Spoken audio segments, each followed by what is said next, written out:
Muy buenas, continuamos con la charla número 2. Hoy tenemos el placer de estar con Mario y Diego, expertos en entrenamiento y cáncer.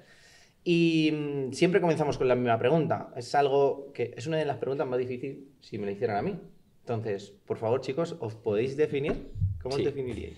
pues yo me definiría como, bueno, de formación soy licenciado en ciencias del deporte y soy fisioterapeuta, y yo me definiría como una persona apasionada por el sector en general, de la salud, no solamente del ejercicio, porque al final cuando te dedicas a personas con cáncer tienes que entender de alguna manera que no solamente es el movimiento, sino que hay muchos factores o facetas que influyen en la salud de la persona. Por lo tanto, me definiría como una persona apasionada por la salud en el contexto de paciente oncológico, que es lo que llevo trabajando los últimos casi 9 o 10 años.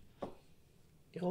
Y yo prácticamente pues algo bastante parecido, me considero que soy bastante friki en la materia porque al final cuando tienes este tipo de pacientes o este tipo de personas, realmente el día a día tienes que estar muy actualizado, estar en continuo debate, formación con profesionales del medio, llámese médicos, entrenadores, fisios, nutricionistas, psicólogos, etcétera. Entonces, claro, eso te lleva un poquito a que es un reto personal todos los días de tu vida. Y realmente es apasionante, como dice Mario, realmente. En este caso, los dos, tanto entrenadores como fisioterapeutas, los dos tenéis las dos titulaciones. Primero, Mario, ¿cómo abordas a ese paciente con cáncer a nivel entrenamiento y a nivel fisioterapia? ¿O la fisioterapia la desplazas o sí que la unes? ¿Cómo lo trabajas? En mi caso personal, yo siempre, dentro de la carrera, siempre me enfoqué más hacia el movimiento, hacia la parte de ejercicio. Y al final, cuando analizas un poco, tanto por tu experiencia personal como por la literatura científica, lo que tiene que hacer el paciente es moverse. Entonces lo abordo realmente a veces se llama ejercicio terapéutico, pero bueno, con ejercicio en sí, que al fin y al cabo el ejercicio no tiene que, o sea, terminas teniendo siempre un fin terapéutico, da igual de qué manera lo hagas. Y generalmente desde un punto de vista, como digo, del movimiento. O sea, yo hago al final una entrevista inicial, una valoración inicial, y en función al fin y al cabo de las necesidades que tiene la enfermedad como de las carencias que tiene el sujeto, diseñamos un programa para intentar solventar esto con el objetivo de siempre, que es mejorar la calidad de vida, reducir efectos adversos y aumentar la supervivencia, que es de lo que se trata, que imagino que será muy parecido a lo que hace Diego. Sí, realmente al final yo sí que es verdad que al principio igual puedo meter un poquito más de trabajo en camilla, pero no porque realmente le vaya a venir muy bien o más bien al paciente. Realmente lo que dice es que tenemos que aplicar el movimiento desde el minuto uno. Lo que pasa es que ese factor para generar adherencia con algunos pacientes sí que es verdad que a veces es mejor incluirlos primero en camilla y ya poquito a poco ir metiéndolos pues a la sala de entrenamiento como la que tenemos aquí hoy, que me parece espectacular también. Claro, además, de alguna manera, también depende mucho cómo enfoques tú tu imagen o lo que tú vendas, quiero decir. Tú me ves a mí en redes y es Mario Redondo, ejercicio y cáncer, entrena a la fuerza. Y ves a una mujer con un pañuelo haciendo un peso muerto. Se sobreentiende que va a hacer entrenamiento de fuerza y que se va a mover. Quizá el caso de Diego lo aborde diferente, pero sí que comparto con él que hay mucha gente que inicia o el primer paso lo da con alguna otra actividad más pasiva o más suave y poco a poco se va incorporando. No son todos o son muchos los que empiezan directamente con un entrenamiento de fuerza o algo más que parece agresivo, sino que y a mí me parece, de hecho, el tema de la camilla o seguramente aparatología o terapia manual una buena herramienta para ir quitándole el miedo, porque mucha gente tiene mucho miedo al movimiento y a hacerse daño, porque al fin y al cabo los médicos, la sociedad les termina fragilizando. Por tanto, creo que esa también es una buena idea, una buena herramienta. Al final, como herramienta de captar cliente, ¿no? Si hay una persona con un déficit de ROM o sea, amplitud de movimiento, le llevas desde la parte fisio para luego aplicar el entrenamiento del movimiento realmente. Y sobre todo te permite educarle. Claro. Y, si- Entonces, perdón, Diego. y siempre y cuando, pues, lo hablaba creo que ayer contigo, Álvaro, siempre y cuando ese contexto de la camilla esté, por ejemplo, pues no en un box muy cerrado, como lo suele haber en muchos centros en España, por ejemplo, simplemente que con el simple hecho de que esté la camilla en una sala como esta, ya esa primera imagen, como tú hablas, Mario, para mí parece que es 5 puntos para ti y para el cliente. Totalmente. De hecho, esto en un curso que hice de dolor y demás, con Álvaro Pinteño lo decía. Dice, si, aunque seas fisioterapeuta, si vas con chándal o vas con pijama, ya lo que proyectas es diferente. Sí, justo iba a decir eso, que, Es, que, es la imagen abordáis que más el das, chándal claro, que... exactamente. Y que tiene que estar todo relacionado, ¿no? Es que a lo mejor estás Exacto. enfocado en el ejercicio y ves algo y puedes Claro. integrar la camilla. Eso es. Totalmente. Entonces, visto esto, que más o menos os diferenciáis un poco ahí, si tuvierais que decir una cosa, ¿cuál es la clave relacionada con el entrenamiento para pacientes oncológicos? ¿Qué diríais que es? Yo en mi caso hace ya un añito y medio lo tengo bastante claro, dialogando y hablando y viendo a otros profesionales como Íñigo San Millán, que es una auténtica barbaridad lo que hace, que está en Spring, Colorado, trabaja con ciclistas profesionales y publica en cáncer, y para mí el cáncer es una enfermedad genética, pero que se trata se trata con el metabolismo. O sea, es genética porque se produce por una serie de, bueno, mutaciones, consecuencias en ciertos genes, pero al final de alguna manera tienes que tratarlo a través del metabolismo, y el movimiento en sí es la mayor herramienta y el mayor estresor que hay para modificar el metabolismo y producir una homeostasis y un equilibrio. Yo tengo claro que al final es hacer pues todo el pack para conseguir una modificación a nivel metabólico, que es de lo que se trata. Jugar con la intensidad. Jugar con la intensidad, jugar con el volumen, jugar con las variables de ejercicio, al fin y al cabo, para producir ese efecto terapéutico, que es lo que quieres. Y yo lo último que me encantaría hacer es empezar a medir en tiempo real biomarcadores relacionados con el metabolismo, lactato, glucosa, cetonas, todo eso, porque es lo que realmente va a hacer que el paciente mejore. Luego hay otras cosas que son muy importantes, que seguro que Diego lo puede comentar, que tú necesitas que el paciente, las primeras sesiones, perciba una mejora subjetiva de su salud. O sea, yo no me voy a poner a hacer hits, series y tal si no consigo que la persona tenga menos dolor, se encuentre mejor y le caiga bien. Entonces eso hay que engancharlo, pero al final, en largo plazo, si yo no regulo la glucosa, no regulo el lactato, no regulo una serie de marcadores de la inflamación, yo no le estoy ayudando con mi intervención. O sea, que yo lo tengo claro que es trabajo metabólico. Al final estamos cambiando un poco el estigma, porque cuando has entrado en la sala, quien no lo sepa, estamos en una sala pues diáfana, con racks, barras peso libre y demás, y cuando has entrado, ¿no? Has dicho, wow, es una zona de salud al fin y al cabo, ¿no? Y este es el estigma que estamos cambiando, que aquí es donde podemos entrenar a las personas para mejorar su salud, su condición física, calidad de vida y demás. Y irnos un poco de, a lo mejor, esa bata, ¿no? ¿no? Saber que esto también es parte de esa terapia, ¿no? Yo creo que también algo muy importante para la condición de salud es la prevención. Si nosotros conseguimos actuar antes de que aparezca la enfermedad, hemos ganado todos. Y justamente con lo que estabas comentando, Andy, yo creo que al final, nosotros como profesionales, todos hablo de la sanidad, para mí lo más importante y las herramientas más buenas son el conocimiento y el poder comunicativo que tenemos. Porque al final, el estar enfrente a una persona y ser capaz de transmitirle una información, por muy buena que sea la información, si no eres capaz de transmitírsela correctamente, al final es desechable, es producto que al final se va. Entonces, si eres capaz de cambiarle la vida de esa forma, top. Ahora yo que estoy metido en el mundo de nutrición, que estoy terminando ya también, lo ves, o sea, el factor de entrenamiento y movimiento existe. Vas a hacer una programación de nutrición a un paciente con cualquier patología y la pregunta es, ¿entrenas? ¿Te mueves? Y ya de ahí parte todo. Entonces, al final es clave en todo el sector, al final, ¿no? De hecho, en mi caso personal, que siempre lo digo, es muy raro porque dices, no, ¿cómo consigue? Y digo, yo no es que consiga nada, lo que pasa es que al final los buenos terminan llegando a ti. Es un embudo, un filtro, y al final dices, pues la persona que previamente era activo, pero que quizá no entrenaba bien, que lamentablemente sufre un cáncer, pero que come bien, pero que tiene educación en salud, pues no solamente te busca y te encuentra, sino que es muy buena. Entonces yo solo tengo que darle el toque diferenciador de que haga lo que más o menos quiero que haga, pero va a ir bien. El que fuma, bebe, no hace ejercicio, tiene ansiedad, depresión, está divorciado y es un caos, es muy difícil que con una hora en semana y con tu educación lo consigas. O sea, los míos ya vienen educados, ya vienen infiltrados, por eso es más fácil, entre comillas. Y justo con esto, ¿no? Relacionado, y para sacar herramientas más prácticas, ¿qué herramientas prácticas utilizáis para conseguir la eficiencia mitocondrial en este caso y también para empatizar con el cliente? Esas herramientas comunicativas, ¿cuál creéis, qué claves podríamos dar? Yo lo que ha dicho Diego creo que es muy importante, que la parte comunicativa y divulgación, hablar de manera sencilla, aunque es complicada por la temática y clara, educar al cliente y luego empatizar entendiendo un poco el contexto al que se enfrenta es súper importante. Al fin y al cabo, a mí puede ser muy fácil decir, no, hay que entrenar, pero una persona que nunca ha hecho ejercicio, claro, que ahora se tiene que poner a entrenar y medianamente intenso, que encima tiene un cáncer, que no estás preparado para recibir el diagnóstico, que te encuentras mal realmente, que implica un importe económico, o sea, hay que también, yo siempre he intentado al cliente, al paciente, facilitárselo, diciéndole, oye, mira, te voy a ayudar aquí una vez en semana, te voy dando feedback, lo vamos viendo, si considero que te tengo que ver cada 15 días y realmente ponerte en la piel del sujeto, eso es lo primero, es decir, si no te puedes poner en su piel, ¿cómo te voy a ayudar? Y luego a nivel de herramientas prácticas, yo sí que me ha sorprendido mucho, pues es un poco raro, y lo estamos hablando al venir por aquí con Diego, con Álvaro, el tema de a nivel online, el hecho de haber incorporado para mucha gente de fuera de España o de Madrid que no puede venir al centro, el hecho de trabajar por videollamada. Hemos conseguido una adherencia que hay gente que lleva más de un año y eso a mí me ha sorprendido porque antes no lo conseguíamos. O sea, de hecho hay gente que a nivel online ha conseguido mayores resultados, más frecuencia semanal, más compromiso y demás, que a nivel incluso presencial, porque también hay como una división, porque el presencial a veces se cree que todo el trabajo se hace en la sala y él se olvida, claro. y el online sabe que tiene un programa y sabe que tiene que cumplir una serie de pautas que le has dado, porque tú no estás muchas veces tan presente, o bueno, le ves una vez en semana, puntualmente. Entonces, a nivel práctico, a mí todo lo que son tecnologías y herramientas, tipo aplicaciones, tipo registros, me ayuda un montón, una barbaridad, a conseguir adherencia y a conseguir que la persona vaya. Y de hecho, cosas tan sencillas como, yo qué sé, un Apple Watch o un podómetro o algo que haga que la persona tenga un objetivo y se mueva más, se pique más y consigue mejorar más. Y no estamos hablando de un super programa con un encoder y con tal, sino simplemente herramientas sencillas, prácticas que incorporan en el día. 2, 3 valores Exactamente. que sean autónomos y cojan esa Totalmente. responsabilidad. Y aún así hay que decir que se pierden clientes, que no todos están bonitos, ¿verdad? No, que hay no, gente no. que genera herencia, gente que no, como en todo.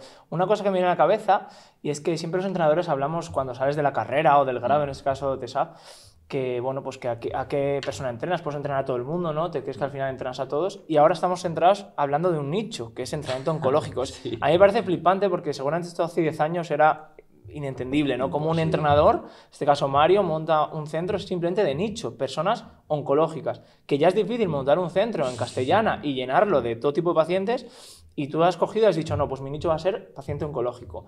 ¿Qué dificultades encuentras? O tú, por ejemplo, a Diego ahora mismo, que él quiere emprender, quiere montar un centro, me lo invento, ¿qué le dirías? ¿Céntrate en un nicho o abre el abanico para que te entre todo y luego tú vas descartando? ¿Cómo lo ves? Me parece interesante. Mira, te cuento y luego que hable Diego con su experiencia, que me parece súper interesante. Lo mío fue una especie de carambola. Yo estaba de fisioterapeuta, trataba pacientes de traumatología y de todo con Domingo Delgado, que era traumatólogo, bueno, fue del Madrid y de más gente y tal, y a mí me llevaron a tratar una osteosíntesis de cadera. Y yo llegué allí y la persona me dice, no, si la cadera no es el problema es que tengo cáncer metastásico, me están dando radioterapia y tengo mucho dolor. Claro, y ya me enfrenté a un mundo y digo, ¿esto qué es? Entonces tenía dos posibilidades, o pasar del tema y ser políticamente correcto, hacer 4 cosas y olvidarme, o decir, bueno, voy a intentar a leer y a ver cómo puedo ayudar a esta persona. Entonces cuando empecé a indagar a leer, me di cuenta de todo lo que no sabía que estaba documentado y dije, pero si aquí hay un montón de información. O sea, yo pongo movimiento o rehabilitación y cáncer y salen en PubMed miles de estudios. Digo, a ver, esto no puede ser que yo no me haya enterado. Y empecé a documentarme. Cuando empecé a leer, veía que muchos beneficios, independientemente del TENS y cosas analgésicas y tal, o parte más de fisioterapia, había mucha parte de movimiento. Entonces yo empecé a entrenar con la mujer, aunque llevaba la camilla, oye, que si un puente de glúteo, que si ahora vamos a hacer tal trabajo con tal. Y la mujer empezó a mejorar. Y como vi la mejora, vi lo que yo le aportaba y ella fue como muy respondedora, dije, joder, yo realmente creo que hago un campo mucho mejor aquí que en otros que he estado en estética, en competirme en física, en culturismo y tal.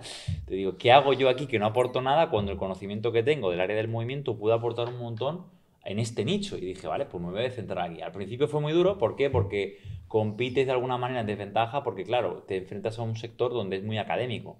Doctorados, médicos, la industria farmacéutica, o sea, tienes que tener un renombre que parece que si no tienes 65 años y 47 de experiencia no eres nadie. Pero gracias a las redes sociales lo han democratizado.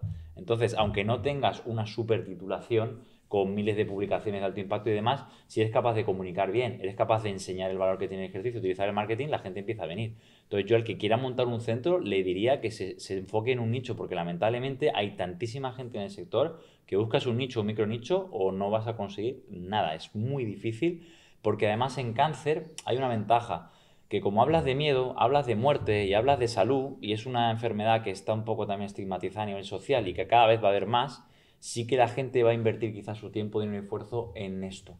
En cambio, otros sectores que es muy complicado porque en obesidad te gana la pérdida de peso, en estética lamentablemente la gente no busca un profesional, sino busca a alguien que se parezca a lo que él quiere ser, y al final en tema tanto dolor creo yo como en la parte de cáncer es un nicho que además yo solo no lo voy a poder abarcar, van a hacer falta muchos más profesionales, por tanto especializarse. A mí me parece muy interesante porque yo que actualmente estoy activando clase a chicos, chicas de 18 o 25 años, tú y yo venimos de lo mismo, competimos en Menfisic, estuvimos en ese mundo estético y al final pues nos hemos ido, yo síndrome metabólico, tú entrenamiento oncológico, pero claro, los chavales tienen que ver esto, ¿no? Un perfil como tú, en este caso ahora una charla después, para que ellos puedan abrir la mente de que no todo es entrenar para tener pectorales o abdominales, sino que el mundo, o sea, el movimiento es... De hecho, no sé, que digo que comente su experiencia, pero cuando yo empecé a buscar dónde formarme y no encontré nada. Y empecé a buscar referentes y no encontré nada como modelo. Sí que había intervenciones en hospitales en Alemania, en Australia, en Perth, en Eddie Cowan con Robert Newton, Lee Jones en el Memorial ahí en Nueva York, y sí que había sitios, pero era más como, bueno, como gimnasio hospitalario. No era un centro donde tal, no era como yo veo a Michael Ball y digo, a ver, Michael Ball tiene gente con obesidad o con cáncer, quiero ver eso. Entonces, claro, al final tuve que crear yo mi marca, tuve que crear yo mi modelo, tuve que crear yo un poco mi visión de cómo es. No sé cómo empezó Diego, pero imagino que parecido. Pues mira, realmente fue por una experiencia personal, familiar, pues lógicamente al final, por mala suerte de la vida, pues tocó pues, el cáncer cerca de mi familia y justamente yo estaba estudiando fisioterapia y me empecé a interesar un poco, empecé a investigar, empecé qué tipo de cáncer tenía, qué cosas se podían hacer fuera del hospital, porque lógicamente en el hospital una persona como tú y como yo, pues difícil acceso tenemos de primeras. Y luego ya decidí, pues digo, pues voy a hacer un trabajo fin de grado sobre el cáncer. Y teníamos una especialista dentro de la Universidad Europea y decidí, nos decantamos, mi compañero y yo, de empezar a hacer, pues hicimos un TFG sobre ejercicio, un protocolo de ejercicio basado en ejercicio aeróbico y ejercicio de fuerza. Y ya especialmente cáncer de cabeza y cuello. Hostia. ¿Vale? Algo que hay muy poca Es literatura. raro, sí, hay muy poco. poca literatura. Sí, ¿Qué sí. pasa? Que se ven desamparados, los pacientes que tienen ese tipo de cáncer se ven desamparados, no saben qué hacer. Totalmente. Y ya poquito a poco, pues, trabajamos en ello y tal. Y ya, pues, a raíz de eso, cuando empecé al mundo laboral, pues empecé a trabajar, a coger pues, poco a poco algún paciente, pues, paciente con cáncer de mama, paciente con etcétera, etcétera, ¿no? Entonces, yo empecé un poquito por ahí. Y hablando de lo que tú hablabas antes, es difícil abrir o crearte un nicho de mercado porque al final esos pacientes, al principio, cuando comienzan el protocolo de entrenamiento, asisten, no digamos que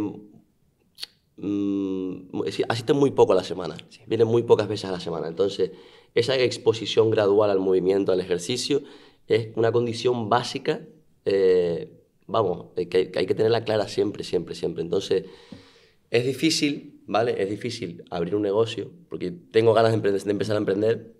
De hecho, me gusta mucho tu centro, pero sí que veo complicado empezar pues, con ese tipo de pacientes.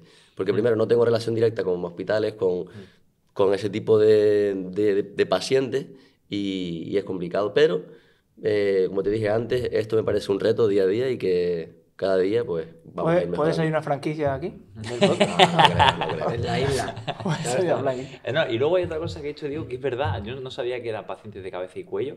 Es muy difícil, más son pacientes que tienen comprometido todo lo que es la deglución, al final tienden a la caquexia, tienden a perder peso. Es complicado, no tienen por qué ser fumadores, ni bebedores, ni nada. No. Simplemente a veces puede ser por otros factores.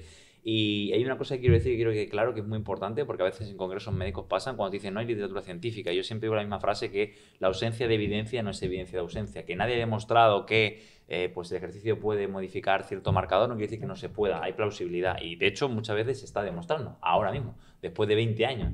Entonces eso es muy importante porque yo cuando empecé también lees la literatura, que luego lo veremos en el curso y a veces dices esto es muy banal, o sea me está diciendo el ejercicio es bueno, ¿no? El entrenamiento de fuerza mejora la fuerza, es evidente. Por eso yo siempre animo a ir un poquito más allá. De hecho hace poco yo ponía en los cursos el entrenamiento tipo clúster para personas con cáncer, en concreto está hecho con cáncer de pulmón que tienen baja capacidad cardiovascular y luego hacia finales de este año ha sacado un autor, Ferman, un artículo que habla de series clúster en cáncer de pulmón. O sea que todo esto que vas pensando, que simplemente es lógica, luego se va publicando y luego va saliendo. Por tanto, yo animo también a los profesionales a que incorporen herramientas más de la parte de rendimiento en salud, porque se puede y es lo que se debe. Para mí es lo que le da una diferencia. O el encoder, que se ha empezado, se ha validado hace poco en la Universidad de Almería con prensa de piernas en supervivientes de cáncer de mama. Y ven que las velocidades son las mismas a las que se produce el RM, el 30%, 40%. O sea que se pueden usar esas herramientas y para mí es lo que te diferencia del resto, de ser un monitor. Una pregunta en el anterior podcast a Quique, que viene de Qualis, del equipo de Qualis, más de rendimiento y demás, aunque es actividad física salud, lo decía, que entrenar a una persona de rendimiento, de salud y demás, es lo mismo, simplemente objetivos distintos, pero hay que utilizar las herramientas necesarias para cada sujeto. Totalmente. Y de hecho, en mi caso personal,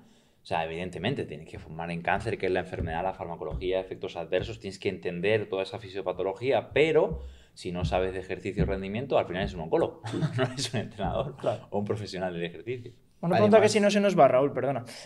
Para diferenciar en procesos de intensidades, volúmenes y demás, si estás en quimio, posquimio, prequimio, ¿cómo programas realmente eso? Si el paciente de posquimio viene reventado... Diego lo sabe perfectamente. Al final suena un poco raro. Esto lo hablaba con Jai Ultragueño, que estaba en la carrera y me decía, a mí todo el rato, macho, me hablan del arte del entrenamiento. ¿Qué es esto del arte? Y al final es conocer a la persona. Te pongo un ejemplo práctico de hace nada, de hoy esta mañana. Yo valoré la semana pasada a una chica de cáncer que está en tratamiento oncológico y ella está con quimio. La dan los miércoles. Hemos quedado el lunes. Yo no le quise decir nada, el lunes me parecía pronto, no había pasado ni una semana, ¿vale? Tiene un ciclo de quimio y luego tiene 2 de descanso. Yo le iba a plantear de cara a final de la semana, más que todo esta mañana, Mario, esta me ha pegado fuerte, podemos vernos el miércoles. Yo lo sabía, pero bueno, si ella considera que el lunes tal. Entonces al final tienes que ir conociendo al sujeto. Generalmente pues cosas como decir, a ver, pues vamos a intentar entrenar si te dan la quimio semanal el día antes de la quimio. ¿Por qué? Porque consideramos que es cuando mejor estás. Entonces son cosas que no están en un documento científico, que es tu experiencia práctica, pero que poco a poco puedes ir haciendo. Y sí que yo estoy empezando a incorporar herramientas de valoración como la variable de la frecuencia cardíaca o el encoder para ver si mueve más rápido o más lento la barra, pero al final, como son sujetos inexpertos, muchas veces tu ojímetro y la percepción y cómo se encuentra, cómo entra, cómo te habla, la actitud postural, te da más información que realmente variables súper tecnológicas. Es una mezcla. El problema de esto, yo hablaba con Diego cenando ayer, que entonces no se puede protocolorizar. Entonces, es un problema. Complicado. Es un problema, porque si a mí me dice, Mario Redondo lleva 20 años con esto y hace un protocolo para el tratamiento de cáncer, pero... Sí tengo un esquema, una línea de trabajo de que hay que trabajar, ¿no? Como digo, igual, pues oye, necesito una movilidad suficiente para hacer un empuje suficiente. Necesito aprender la técnica para incrementar la carga. Necesito que tenga una determinada capacidad cardiovascular para incorporar este trabajo cardiovascular. Pero no es que digas hay un protocolo en cáncer de mama, porque cada persona responde diferente y tú lo verás con las cirugías, que hay gente que evoluciona muy rápido, la mejora en dolor, en rango de recorrido, y gente que llevamos 2 meses y esto no conseguimos. Pero en cambio, Mario, a nivel sanitario sí utilizan protocolos, que es lo que efectivamente. hablaba yo contigo ayer, estuvimos un rato además hablando muy guay. Sí, o sea, me parece bien que haya un modelo, un esquema, un organigrama, una toma de decisiones, pero al final a mí me encanta el modelo biopsicosocial, la persona es tan diferente que sí que en la parte privada tenemos la capacidad de movernos mucho más. No sé qué opina Diego, pero... Sí, totalmente de acuerdo. Lo que sí que es verdad es que hay que medirlo. O sea, Sí. Todo lo que se pueda medir hay que medirlo, especialmente con pacientes, ¿vale? Sí que es verdad que al final, tienes razón, o sea, tildamos muchas veces los sanitarios de poner entre comillas el terapéutico al ejercicio cuando realmente es individualizar el ejercicio. Claro. Es Es entrenamiento. Es entrenamiento. Sí, Lo que no pasa sentadillas es que es una persona terapéuticas. que tiene una patología de base, ya está, punto y final. Tienes que saber de la patología de base, tienes que tener conocimiento, rendimiento de salud y ejercicio. Sí, pero lo que ha dicho Diego, y eso es verdad, para mí dos cosas que es fundamental, que es medir y volver a medir para ver si vas a mejor o a peor. A mí muchas veces los alumnos me preguntan, ¿cuándo mides? Valoración inicial, te mido una serie de cosas, ¿no? El CMJ, salto vertical, test de potencia de 6 segundos en la watt bike. Ayer hice un test aeróbico de 3 minutos en la watt bike porque la paciente tiene un buen nivel de rendimiento y yo adapto la valoración un poco a lo que me cuenta y a lo que viene. No es lo mismo un remero olímpico con cáncer que quizá una persona Sedentaria. una mujer sedentaria de 70 años que no sabe muy bien su vida. Pues tienes que adaptar la valoración y no va en función del tipo de cáncer, va en función de la capacidad funcional de cada uno. Pero medir sí, porque como me decía una persona que sabe bastante de rendimiento, que trabajó en la NBA, dice, si no tienes datos, tienes una opinión. Entonces necesitas datos para realmente poder tomar decisiones acertadas. O sea, que eso Y luego demostrar. fundamental. Claro, Eso demostrar. es. Exactamente, enseñar, decir, oye, mira, tu hombro antes llegaba a 100 grados de flexión de hombro y ahora va a 180. Míralo. Y lo puedes ver. Entonces, si estamos viendo, ¿no? Que al final todo es entrenamiento. Y si lo viéramos como un árbol, está el tronco, que más o menos dentro del entrenamiento cada uno tendremos nuestra metodología y luego nos vamos especializando según el cliente y la individualización.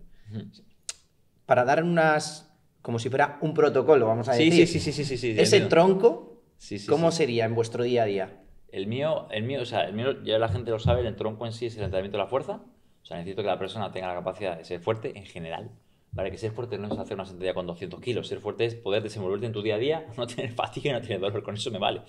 El entrenamiento de fuerza. Sí que hay otra pata que es muy importante según la situación del sujeto, que tiene que ver con la movilidad, como es normal. Como he dicho, digo que seguramente lo trabaja muchísimo mejor. Y luego ya la siguiente pata, que es la más complicada a conseguir porque depende del volumen, que es un rollo, que es lo que hace un ciclista o maratón y demás, que es la parte de trabajo cardiovascular de baja intensidad, que da mucha guerra esta semana con las redes en zona 2, que es una zona donde metabólicamente la mitocondria va a ser súper eficiente, pero eso requiere tiempo. Entonces, para mí es eso, o sea, entrenamiento de fuerza, le añadimos la movilidad, los intervalos de alta intensidad y luego esa parte metabólica cardiovascular de baja intensidad. Eso es como mi esquema de trabajo y generalmente empiezo por la fuerza porque se tolera bien, se puede hacer con poca fatiga, además con un carácter neural. Luego la persona sale con mejor sensación que cuando haces algo metabólico, sale destrozada. Lo adaptas a la situación de la persona, le quitas el miedo a coger peso. Muchas veces la primera sesión es familiarizarte con el movimiento y no le digo en el peso que tiene, ves, tiene 30 kilos la barra. Y dice, ala, pues yo pensé que no pesaba, pensé que pesaba 2. Motivación. No. Motivación, que sea autoeficaz. Todo eso hace que luego el sujeto avance. Y es básicamente mi árbol de trabajo y mi esquema de trabajo.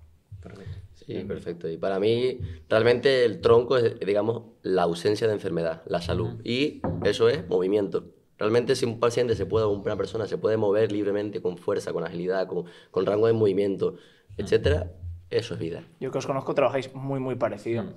Ya que tenemos que ir terminando, ahora Raúl te va a hacer 3 preguntas, Mario, a cada uno.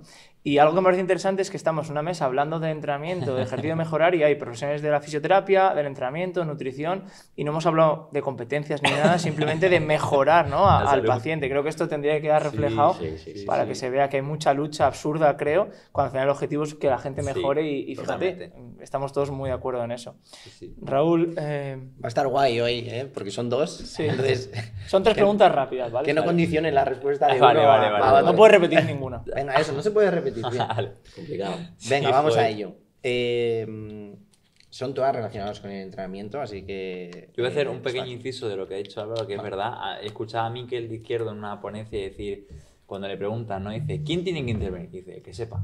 O sea, ya está. Eso Y Alejandro Lucía, en otro INF de Madrid en 2015, que habló además de cáncer, decía lo mismo. Le preguntaron algo y dice, mira, yo diferencio a los sujetos en dos tipos de personas. Dice, los que están en el laboratorio un domingo a las 3 de la tarde y los que no aparecen en el laboratorio a partir de las 3 de la tarde el lunes. O sea, ya está. ¿Interés o no interés? Así No. es. Si fijaros que son de las 2 mayores eminencias que hay en nuestro sector Sí. y sin embargo tienen claro que es eso, el interés y el que sepa. Que eso también es la motivación y el foco Claro. que tengas tú como entrenador y esas ganas de ayudar a las personas. No hay más. Lo que decía antes, es un reto. Si consideras que es un reto para ti, vas a ponerle tiempo. Así es.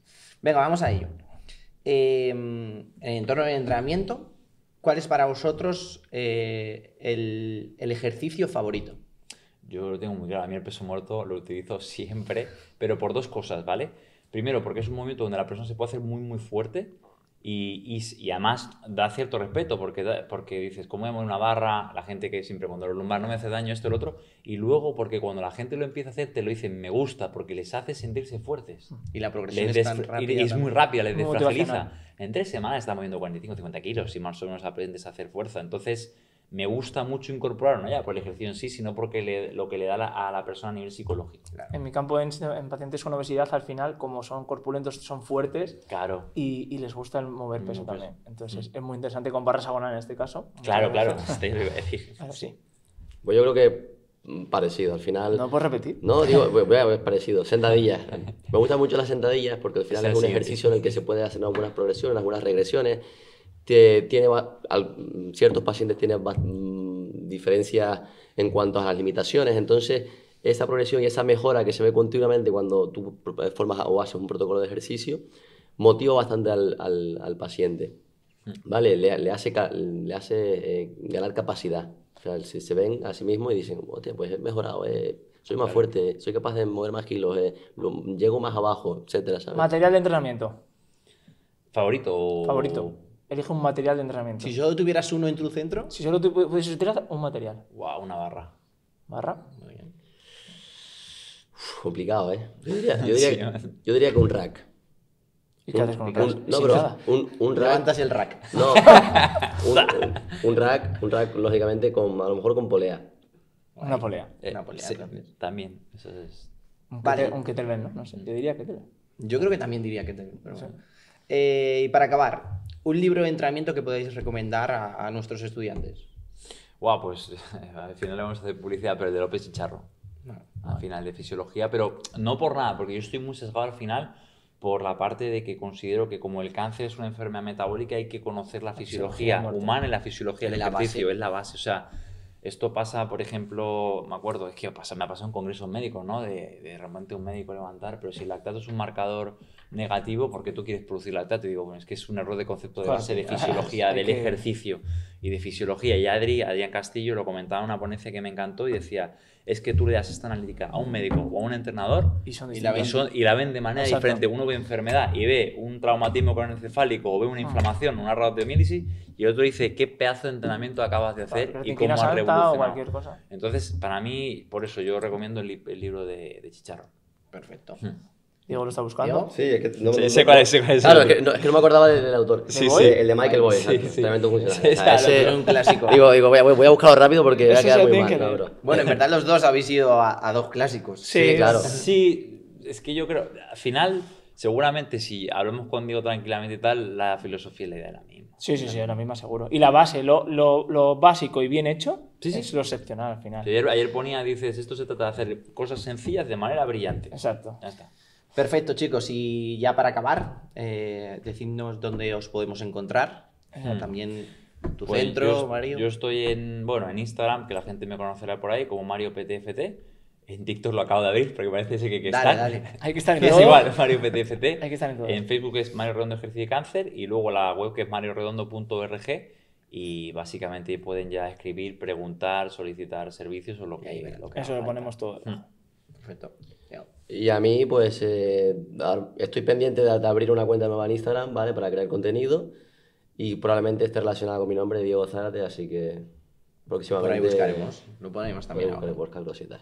Un placer, chicos. Muchas gracias. A vosotros.